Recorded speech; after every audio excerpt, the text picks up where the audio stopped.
Today, I'm going to give you my Akai MPC Live 3 wish list. But really quick, today's patron shoutout goes to Healersaurus. Thank you so very much for the support. All right, let's get started. As you can see, I've got the monstrous Akai MPC Live 3 in front of me. This is the brand new flagship MPC from Akai. All the specs have been upgraded. There's an 8-core CPU. There's 8 gigs of RAM. It weighs 8.5 pounds. It's an MPC Live, so there's a built-in speaker. It can run on battery power. I can just unplug it, and we're still going. Pretty cool. There's a whole host of new features. I won't get into really doing an overview on this, though. There's plenty of wonderful content on this device already here on YouTube. If you want to get sold on this thing really quick, just go watch some of the Akai videos with Andy Mack. Also, I'll take this time to mention that this is not my unit to keep. I'm just borrowing it from Zounds.com. I actually reached out to my Zounds rep and asked if I could take a look at one. I was interested in integrating it into my live rig, seeing if I would like it or not. And he said, sure, and he got one here so fast, like it wound up being like a day and a half, and that is the same shipping that Zounds uses for their customers. So if you're in the US and you want music gear, I wholeheartedly recommend Zounds.com. I've been using them for decades at this point, and I've been working with them for 3 or 4 years at this point too. So yeah, awesome. Thank you to Zounds.com.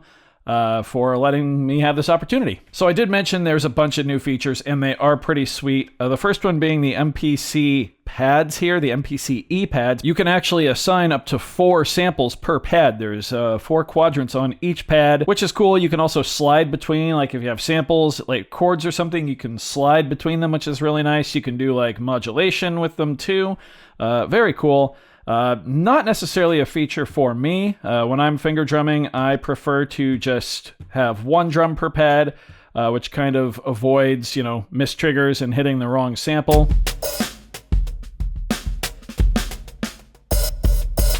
That's just what works for me, though. However, I totally get how these pads are going to be a pretty substantial upgrade for a lot of people out there. My favorite of the new improvements is the step sequencer up here. I've been wanting like a proper physical step sequencer on MPC for a long time, and this one is seriously so cool. There's 16 buttons. As you can see, I just put my kick drum on steps 1, 2, 3, and 4. We can go to our next measure and also do that, and then hit play.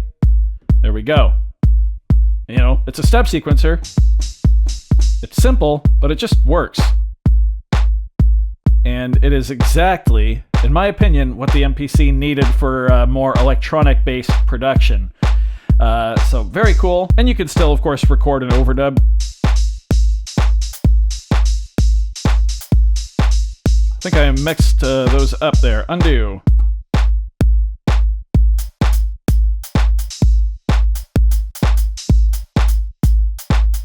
There we go.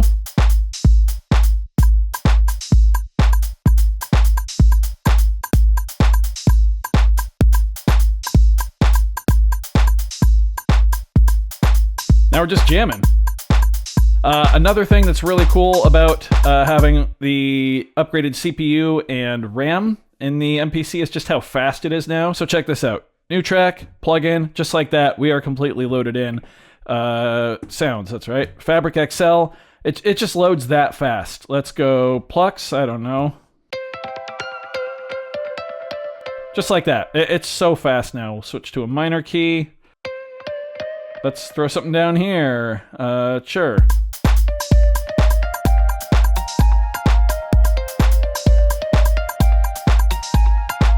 Yeah, new track, plug in. Sounds, let's go, height. Oop, height, there we go. Bass.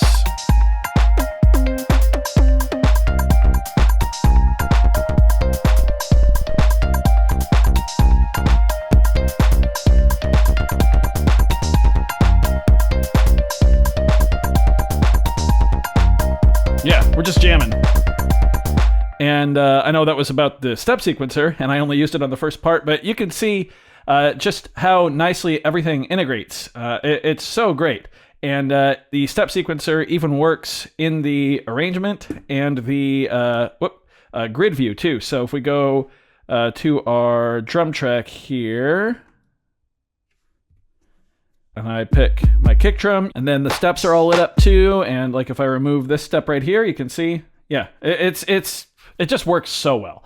And I need to dive further into it. I mentioned the last time I checked out an MPC with the Keys 37 when the 3.0 update came out, I mentioned how much I enjoyed the arranger, and that still remains true. I think it's an awesome feature, and it works so well, and just having a physical step sequencer now works even better.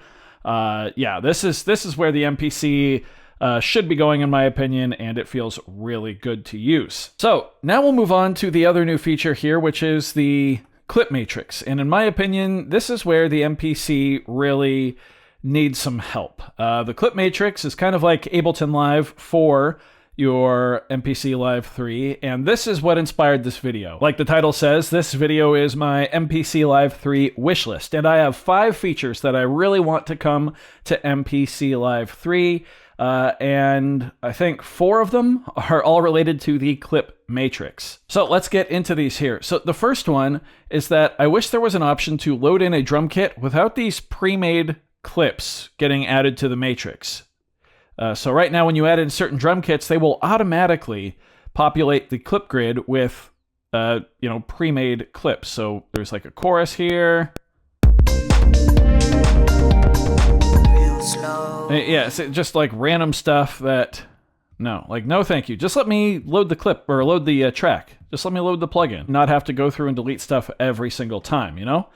So a small gripe, but should be easily fixable. Also, I will take this time to say that there might be a way to not have it automatically load those in, but the MPC is so deep that I haven't been able to figure out how to do that, if it is indeed possible.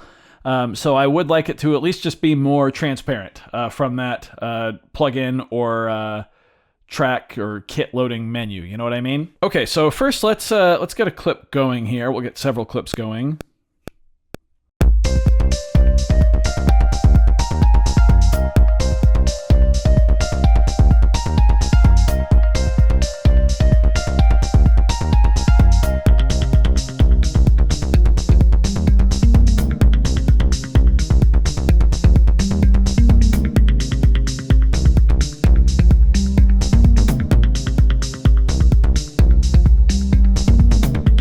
Okay, so now we've got a clip for each of our tracks here, and those are different than the arrangement, which is the top row there. So right now, as far as I know, you cannot trigger your clips via MIDI. The only way to trigger your clips is by pressing them, and that's another thing we're going to get into there, or by setting the pads to clip launch mode. Now I can trigger them, see?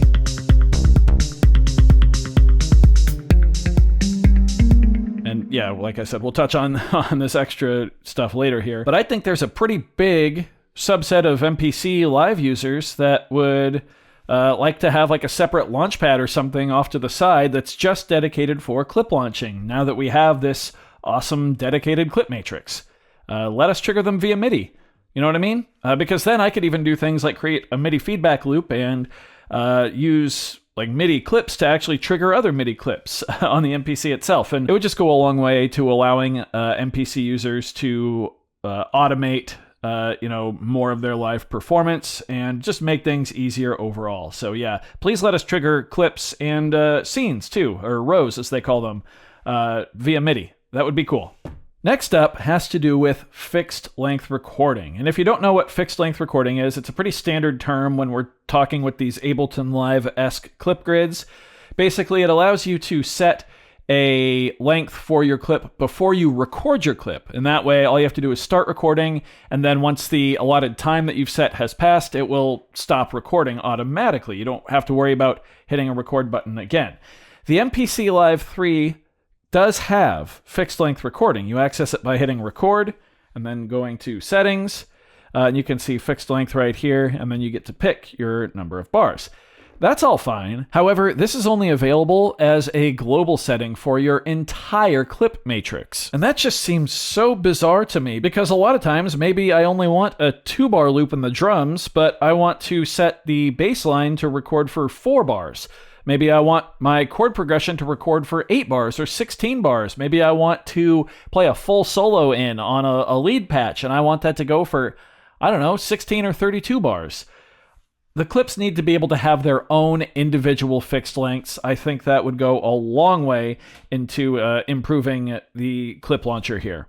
It doesn't make sense that fixed length is a global setting. It needs to be done on an individual clip basis. I also want follow actions to be on a per clip basis as well. So right now, if we go to our scenes, we can actually set up follow actions by going to settings. Sorry, these are called row, not scenes, rows. But under follow actions down here, you can see we've got go to row, to previous, last, all these things here, to random. We do have stop. And you can actually tell it what row to go to, which is cool. You know, if you do that, you can set the action time, which is really nice. But I think that the follow actions need to be on a per clip basis, in addition to a per row basis. That would really allow for, again, just more control over how exactly you're mixing and matching all of your patterns, and it would let you automate more of the performance and let you focus more on performing, playing the instruments, whether you're on the pads or an external controller, or you're manipulating parameters. It would just let you focus more on the performative aspect rather than having to deal with switching scenes and all that stuff and clips on your own. Next up, I want there to be more options for recording behaviors on the individual clips. I hinted at this earlier, but let's take a look here at our clip settings. So if I hold down on a clip, I can go to settings. We can look at its launch settings and trigger mode here. So or launch mode, sorry. So right now I can launch it as either a trigger or a toggle. And then the launch quantization, we can set it to global, off, 8 bars, 4 bars, whatever. That's how it launches. Legato lets you instantly switch to it, which is cool. But if we go and hold record, or once again go into that global menu, we can actually get to the record launch.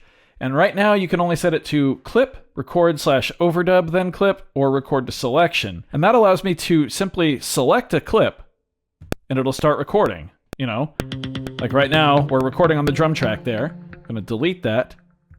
And that's cool. That combined with the ability to launch clips over MIDI would allow us to trigger recording remotely, which would be very, very nice. However, I would love to see a record option that says like, hey, only record if I select the clip and there's nothing in it. If there's something already there, simply play the clip. Because right now, if I press on a clip that already has something in it, instead it's going to count down and then immediately go into overdub. And unless I specifically need to overdub right there, I think I would just like to let the clip play. I don't always need to overdub, so that needs to be a changeable setting as well. So you can just simply select a clip to play it. Now, technically, you could change the record mode in the middle of your performance, but who wants to be diving into menus and stuff when you're in the middle of a performance? That makes zero sense to me, you know what I mean? So just, yeah, let us say like only record if the pad or the clip is empty. If there's something there, just then defer to the normal launch behavior. And that brings us to my final item on the wish list. Right now, you can't assign the essentially what is an XYZ grid, you know, on each of these pads. You can't assign it to anything you want. It only, as far as I know, works with samples. So if we go to a plugin track here, sure, we'll just use this fabric patch. If we go into sounds, we'll go into edit. I think that we should be able to use the grids here on each of our pads, because like I said, they're effectively XYZ grids, to modulate parameters of the individual synth. And as far as I know, I haven't found a way to be able to do that. I think it would be really cool. You know, give me pitch bend on this pad. Give me, a filter cutoff on this one. It's just kind of silly that we have these really expressive pads, but it doesn't seem that we can use them on anything we want yet. And that just seems like a natural place that this wants to go, so hopefully that comes. This is another one of those where I'm like, oh, maybe it is in there, maybe I missed it, but I haven't been able to find it. I've looked all over, so if it is in there, I'd like it to be a bit easier to find, at the very least. I also think it would be cool to be able to map any of the buttons to any of the pads as well. Since we have all these extra effective buttons on our pads here, we've got, this is pretty much a 64 pad grid now. So maybe like the top left here could be another set of sequencer buttons. You could do a whole second measure or a whole third measure. Just let us customize these in any way we want. I think that would be pretty sweet. So there you have it. That is my wish list for the MPC Live 3. All in all, I'm very impressed with this thing. The features were well thought out for the most part. The step sequencer works really well with the arranger. It is $1,700, which is kind of crazy. That is, well, still far less than the OPXY from Teenage Engineering, which should really just showcase how overpriced that thing is. But, you know, I kind of get the asking price here. You do get some pretty cool software plugins like Fabric XL, basically everything that came with the MPC Key 61. It's portable. It's definitely an all-in-one music making station. It's going to be incredibly worth it to some. It's going to be incredibly overpriced to others. That's just what it is once we start dealing with any device in this price range. Like I said, this one's not mine to keep. I will be sending this back. Unless Akai can add some of these features in here, and then I might have a bit of a dilemma on my hands, because once this starts really working with my live rig, you know, this has everything you need. You've got the plugins, you've got the MIDI tracks, you've got the key groups, you've got auto sampling, you've got multi-samples. As I demonstrated with the MPC Key 37, you can get some really nicely articulated and, you know, human drums out of these things now. It's just amazing. The extra RAM and the CPU power make this just a joy to work with. You fly around it. It's seriously, it's so fast. It's night and day compared to like my original MPC 1 that I had. Like, holy cow, this thing is just light years beyond that. I actually quite like the touch strip.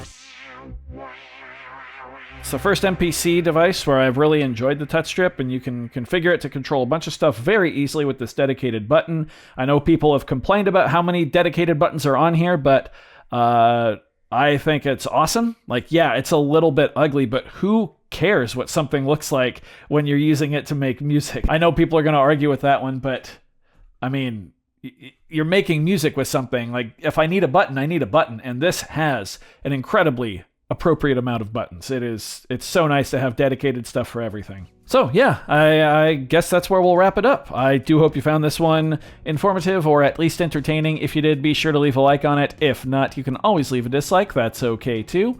Doesn't hurt my feelings, just makes me try that much harder next time. Either way, be sure to hit that subscribe button, ring that notification bell. Thank you all so very much for being here. Thanks for watching. We'll see you next time.